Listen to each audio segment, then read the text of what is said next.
So my name is Abdirashid Aabi, and I'm one of the trustee members of Qorrahey. Qorrahey stands for Qorrahey International School, but when you put together, it sounds like Qorrahey. What does Qorrahey mean in Somali? Can someone raise their hand, tell me, what does it really mean? Qorrahey. Riding, Hannah, thank you. So Qorrahey means riding, but the words that we kind of shortened from is Qorrahey International School. Schoolka caalamiga ah ee Qorrahey.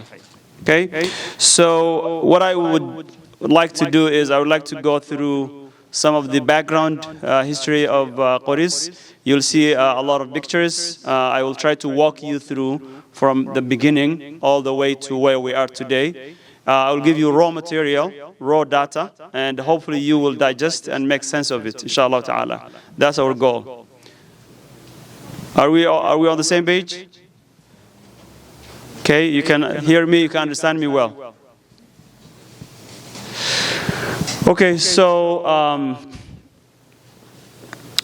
before I get to the agenda, the goal of this event is twofold. One, to help you young people know each other, because a lot of you really don't know each other, and most of the young people who are here are from that region or have some connections, some sort of a connection to that region. So to help you know each other, but also have some sort of a connection to back home and see what would it mean to be a productive contributor to what's happening back home in Kabridahar, Somali region, Somalia, because we have a lot of people back in East Africa. And I know some of you are from Kenya, others from Somalia, and others from Somali region. But most of the people who are sitting here are the sons and daughters of the people who started this project. So if you see your dad in one of the pictures for 10 years ago or 5 years ago or 7 years ago, you can clap, that's fine, okay? You say, that's my dad, he has been doing a good job there, okay? If you see your uncle or your someone else that you know, you can also clap and say mashallah, okay? So I'll talk briefly about background history. How did Qorrahey start and what was the motivation? I'll also talk about the goals and objectives of Qorrahey, the structure and leadership, how we were able to create an institution that we hope at one point will be self-sustaining. Okay? I'll also talk about, I'll share with you Qorrahey in pictures. I will share with you some pictures. Current status of the school, how it's doing right now after 10 years, 12 years of work. Where is Qorrahey today? Then appeal for Qorrahey youth, people sitting in front of me, and those who were not able to come today, but I know also share with a lot with you that have common and share commonalities with you. And then hopefully handing over the torch. The goal is to really create an opportunity where you, the young people here, would at one point and one day do the work that we have done over the last 12 years. That is the goal, okay? So there are a couple of videos here. Hopefully, if I have chance, I will maybe let us start with one of those videos. So Qorrahey has a Facebook, well-known Facebook. And if you have a chance, please visit.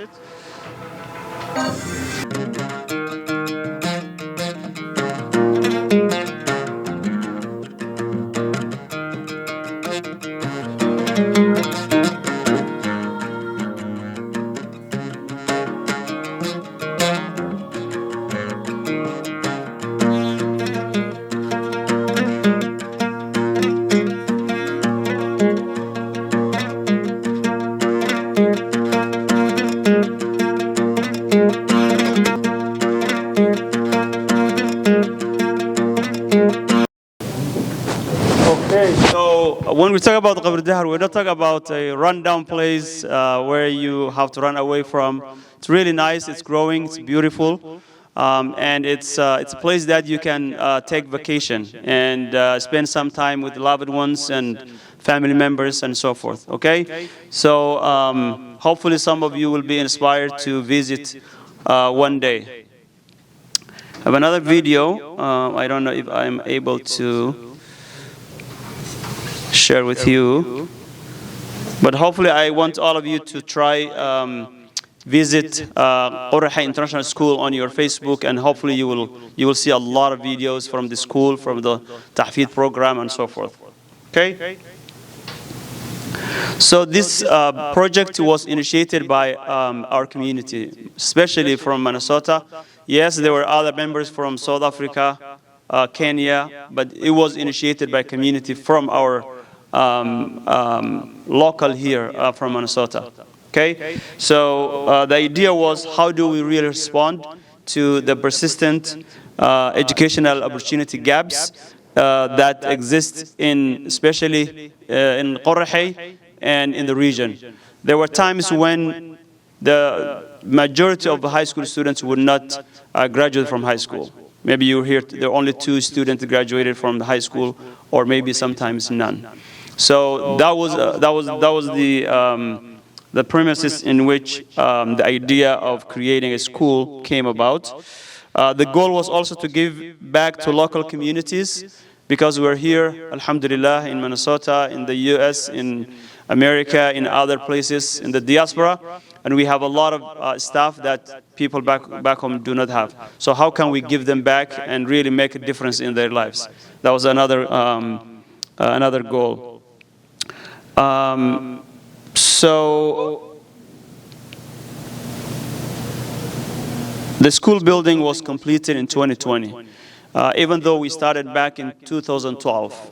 So the initial groundbreaking event was held in, I think it was April 19, 2012. That's when we first started the project. And we have not completed until 2020. So there's about 10 years. You may be asking why it took this long, why it took about 10 years. There were some disruptions in between for political reasons. The project was stopped by the local government, and it was not released to the community again until in 2018. So we started the project again in 2018, and we were able to complete in 2020. President Mustafa and Qorrahey's leadership officially opened the school in January 2021. So we officially opened the school in 2021. Classes started in July to October 2021. So the goal was the school will be threefold. A, we'll have academic school with international teachers. B, will be a Tahfidh program where we educate students in the best standards of Tajweed and Quran recitation. And third, we will also provide Islamic studies program. So integrated program means all three in one place. Okay? So the project goals was included expand access to quality education to the children in Qorrahey zone and the region, offer education opportunities to disadvantaged communities, 10% of all yearly enrollment. So yes, there's fees, and some people, majority of people pay fees to attend this Qorrahey International School, but about 10% is free for those who cannot pay and those who are who are not in a position to support themselves. One of the goals also was to prepare global leaders who are competent and ethical, really to help the leaders of tomorrow, and then adopt integrated school model. So the program was supposed to be an integrated school model that will have all three: Quran, the regular academic school, as well as Islamic studies.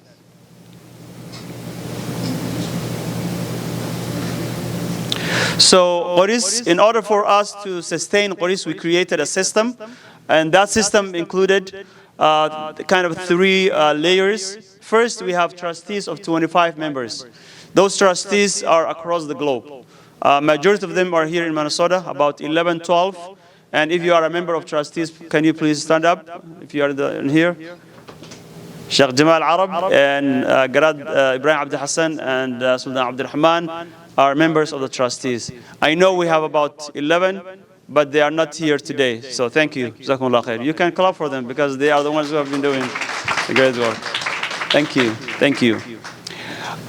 So the members, their job is to develop vision and mission for the program. Their job is to also create a strategic plan and also provide overall oversight of the project. Okay, so that's their job. We meet every other week for about an hour via Zoom. Every other week for an hour to make sure that the program is ongoing. Okay, whether we're talking about discussing finances, fundraising, maybe making decisions for the project, and so forth. So every other week, people come together and discuss how to make Qorrahey the great place that it has become. Then we have the Qorrahey Executive Committee of 7 members. So among the 25, there are 7 members elected, and they are the ones who are doing the daily decisions and running the program, working closely with the executive. So the third layer is the executive team, led by the executive director. Right now, we have one of the best educational educators in Kabridahar. His name is Dr.Abdirashid Aabi. He is really one of the best in that whole region, and he has authored math books and a number of other publications. So he's one of the best. So this is the ground-breaking ceremony, March 2012. Okay, you may know some of these people. Okay, so this is Jamal, Sheikh Jamal Arab, he's sitting here. That's back in 2012. That's me. This is, back then there was the mayor of the city, Hizbadil. That time he was the mayor. He has really helped the project to start. And then maybe Abdullahi Salil? Samaha. So this was the groundbreaking when we first started to put the first block of this project back in 2012. This picture has a special place in Qorrahey's history because this is in Wilmer. You may know some of these people. Can you name one person that's here with us today? That's Abdurrahman. Back then he lived in Wilmer, so he was in Wilmer at that time, and majority of the people here are from Wilmer. So Muhammad Abdullahi, he is a member of the trustees. He is now he lives in St. Cloud. This is, I think, Hamdi Hussein Urfa. Hamdi and Abdullahi Algal is right there. Muhammad Ismail, he's not here. Khalid and Hafs are here. Where are you? Khalid, you're here. We have Najib. So these are the pioneers of this project, because I know after we initiated, we went to Wilmer right away. And they were the ones who really hosted us and started to really pay the first dollars and contributions to the project. So this is very interesting. This is April 19, 2012. How many years ago? 13 years ago. So here also other members of the board of trustees. Some of them you know, some of them you don't. Sheikh Muhammad Khadar is from Florida. He's not here with us. And then Abdul Aziz also is a supporter. Mukhtar Sheikh Yusuf, Muhammad Ismail, Muhammad Abdullahi, Sultan Abdurrahman, and myself. So this is the building we were able to build. We spent about $460,000. Even though it took us a long time, but we were able to actually build an actual building, one of the best buildings built in Kabridahar. $460,000, and it has 24 classrooms. One of my daughters asking me why your school in Kabridahar looks better than our school here in Minnesota. So it's really a great school, and it's making a huge difference. You have seen that picture. This picture was credit to Fatima Derby. She was just talking earlier. And then here are the teachers. We have 7 international teachers from Kenya who are also teaching the academic part. Also, there's Muhammad Yusuf, he's a member of the Council of Trustees. I think also there's Muhammad Abdullahi, he's also a member of the Council of Trustees, and so forth. So these teachers, every year they come back and they teach the academics from Kenya. So that's why sometimes we need to pay them from our pocket to make sure that this program is ongoing. These are another members of the Board of Trustees. You have seen Grad Ibrahim, he's here. Faisal Warfa, Sheikh Muhammad Rashid, myself, Sultan Abdurrahman, Muhammad Ismail, and Shushu Warfa. So these were also I think, the bedrock of our project. And this is when we were opening. You may know some people from here. Anyone can name people from here? Anyone? Yeah, President Mustafa Muhammad Umar actually opened that day. And then you probably see myself. Faisal was there right next to me. Abdurrahman is also part of the government. So, yes. So one thing I want to really acknowledge, because of the openness that's happening right now, we were able to do this work. I know some people wanted us to stay away from the government, which I totally understand. But at the same time, since you are part of the country, you have to work with whoever is in charge. So whoever comes next, we will be working with them because we are apolitical. Because our goal is not to be part of any political activity. So this is also another picture of the students in the classroom learning and actually taking an exam, one of the exams. By the way, last year's exam, students, 6th grade and 8th grade, they take, I think, a national exam that is given to all 6th graders and 8th graders. And I think a majority of the students at Qorrahey passed this exam. And those of you who may be following may know already about this. So within 4 years, we have made a huge success and huge progress. This is the section of the Quran. So we have, I said, 3 different types of learning. One was the academics, the Quran, and the Islamic studies. So this is the students attending the Quran. These are the girls in the masjid as well. And actually we built the masjid as well with $126,000 to build the masjid that students are praying and learning the Quran in there. So these are also members of the Board of Trustees and other community leaders. We met in Jigjiga.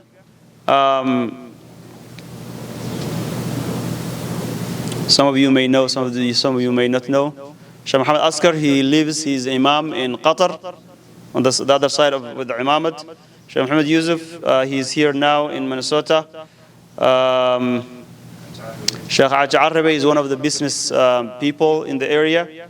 Abdullahi, he is also a member of the, Abdullahi Dara, a member of the, I think, the government. I don't know his role. Dr. Sadiq, he lives in Sweden. He is a doctor there, medical doctor. He lives in there. Sheikh Muhammad Khadr, Dr. Muhammad Khadr, he's also in Florida. He's Imam there in Florida. Back there is Abdirazak Hussein Adde. He is also a businessman. He was from Minnesota, but now he is in Jigjiga. Myself, Muhammad Hussein Khalif, he is in Saudi Arabia. He works for Islamic Development Bank. He is one of the leaders there. My friend Engineer Daq is hiding behind this gentleman. And then you have Ahmed Warere. He is also a politician in Somalia, Jubaland leaders. And then other Haji Isman. He is one of the best, most respected leaders of Kabridahar. And he has been with the project from day one.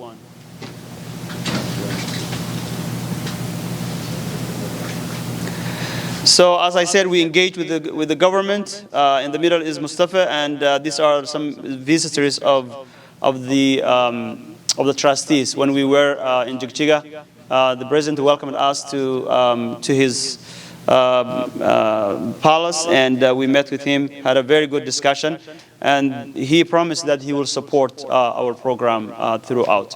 So thanks to him. Faisal Warfa, he's the one who actually built the 3-story building that you saw. Sheikh Muhammad, he's here, myself, and then Sheikh Muhammad Al-Tarar, he's one of the scholars in Nairobi, Kenya. So you can feel the reason I'm telling you where each one person came from is to really let you know that this is a truly global initiative, that we brought together people who care about improving people's lives and education. And the only goal we have is to educate our people. That's all. There's no political affiliation. There's no any other interest of ours. It's just to make sure that we give back and educate our people. And you know, they say, give a needy person. What was the? Don't give a needy person a fish, but teach a needy person how to fish. So instead of giving fish every day, you need to teach the person how to fish, and that's really our goal. This is Mayor Abdi Awil, true servant of the people, I can say. There was an event we had with the elders of Kabridahar, and he was the one who was helping the elders wash their hands. So I took this picture and I kept it so I can really say that he's a true servant there.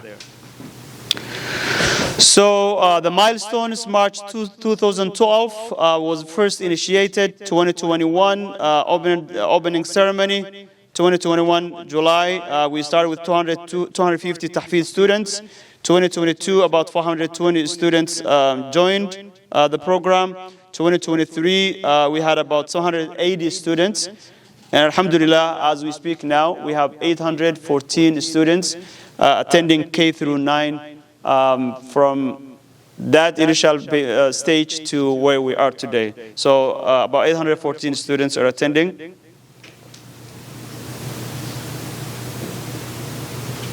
So in the regular academic program, there are about 514, and then the tahfidh program, about 300. Some students attended the school as well as the tahfidh, so sometimes they overlap. But the total is about 814 students. There's about 58 employees. So it's not only really helping young people get education, it's also helping some people get employment. Because that part of the world, employment can be sometimes tricky, right? So it's also helping employment opportunities for the local people. Currently, we are also, because of we have seen there's interest, so currently we are expanding the program. We're building a second building. We called Al-Rahma building, Qoris Al-Rahma building, and hopefully we're trying to separate the academic program from the Islamic Tahfidh, Islamic Studies program. So we'll have two separate buildings, both serving our community. So this, you will see, I think where the construction is right now, 24 Tahfidh Islamic Studies classrooms, a library, administrative offices, and two sets of bathrooms. And right now we are at this stage. Don't be freaking out because we are not asking anybody today money, okay? We're not fundraising. But I just want you to know this is also ongoing project. Inshallah ta'ala, the goal by July this year, we are going to complete this project. So we have been working to make sure that we have this second building available for our community. And inshallah, we'll be completing this soon, inshallah ta'ala. So now it's handing over the torch. What does that mean? Can someone explain in plain terms?